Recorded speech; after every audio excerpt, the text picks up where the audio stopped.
Greetings and welcome! Today, we'll be presenting a comparison between Malaysia and Japan. Well, this presentation was prepared by our group members from 2 Wagner. Firstly is preschool education. Preschool education in both Malaysia and Japan is not compulsory. In Japan, children attend from ages 3 to 5. Meanwhile, in Malaysia, it starts slightly later, from ages 4 to 6. Moving on to their primary educations, both countries consider this stage compulsory. In Japan, primary schools start at age of 6 and continue for 6 years. Students are taught in a very structured environment that encourages teamwork, responsibility, and basic academic skills. In Malaysia, primary schools start 1 year later at age of 7 and could also continue for 6 years. Subjects here include national language, English, science, and mathematics, along with moral or religious studies. After primary school, students enter lower secondary school.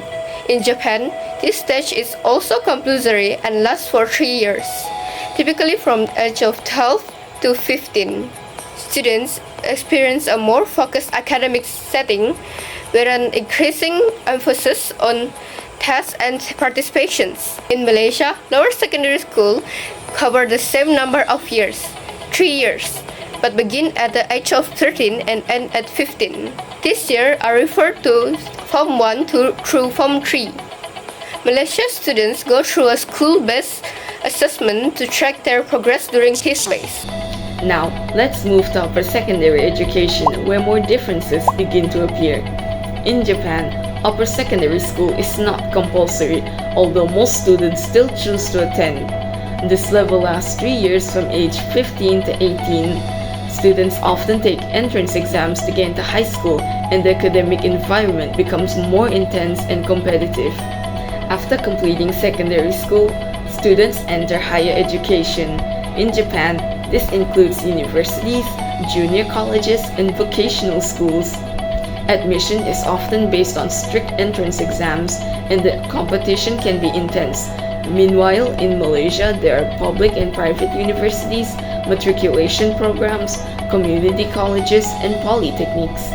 Students can choose between multiple pathways such as STPM, foundation programs, or diplomas, depending on their results and career goals.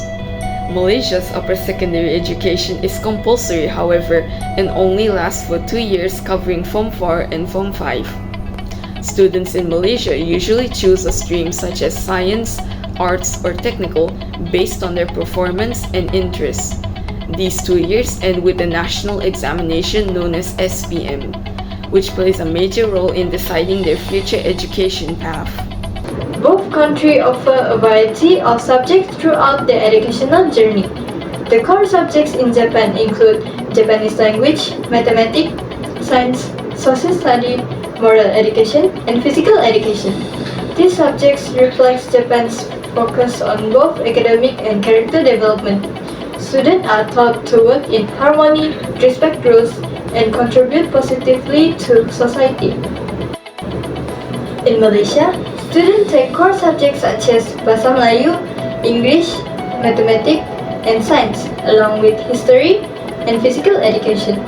In addition to that, students are required to take either Islamic education or moral education based on their religion.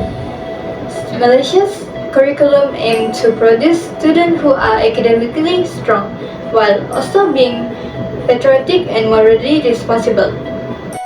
As students advance in school, they begin to take elective subjects based on their interest and academic streams. In Japan, students have access to unique electives like music, art, calligraphy, foreign languages, and home economics. Some schools even offer martial arts or dance, giving students the chance to experience both modern and traditional cultural activities. In Malaysia, however, elective subjects vary depending on the streams chosen. For science stream students, this can include physics, chemistry, and biology. Arts and commerce students may choose to take subjects like economics, visual arts, accounting, or geography. Some students also choose to take subjects like music or other technical subjects depending on what is available at their school. These electives help students explore their talents and prepare for future careers or higher education choices. Let's now talk about school hours and how students are assessed. In Japan, the school days usually begins at 8 in the morning and ends around 3:30 in the afternoon. However, many students stay even longer for clubs activities, extra lessons, and others. School culture in Japan values discipline and also community, which is why students often take part in cleaning the classroom and helping others. In Malaysia, school sessions are slightly different because many schools don't have buildings or spaces. The day is split into two sessions. The morning sessions usually runs from 7 to 12:30, while the afternoon sessions starts from 12:30 to 5:50 p.m. in the evening. These sessions help schools accommodate more students even with limited infrastructure. When it comes to assessment, Japan uses wide range of methods such as class participation, homework, quizzes, midterm and final exam, as well as presentation, group project, and also written reports. In Malaysia, the system includes classroom-based assessments known as PBD, as well as mid and final term exams. In recent years, there's also been a push towards project-based learning and psychometrics assessments, which are used to understand students' strength. Now, let's take a look at co-curricular activity and school infrastructure. In Japan, after school ends, students usually take part in clubs. Sport clubs like baseball, soccer, basketball, and kendo are very popular. There are also curricular clubs like calligraphy and the tea ceremony, as well as hobby clubs such as English, drama, and even anime or manga clubs. These clubs are a big part of student life and help build teamwork, discipline, and responsibility. In Malaysia, curricular activities are also taken seriously. One unique feature is the presence of uniform units such as Scouts, Red Crescent Society, Police Cadet, and School Yard Cadets. This group focus on leadership, discipline, and community service. School also offers sport and academic clubs that allow students to grow in various areas outside the classroom. When it comes to school infrastructure, Japan's schools usually include classroom, a library, a nursery, a gym, and a sport field. A unique feature in Japan is the shoe locker area, where students switch to indoor shoes as a sign of respect for cleanliness and order. Malaysian schools, on the other hand, have classroom, library, computer rooms, science lab, teacher rooms, and assembly area.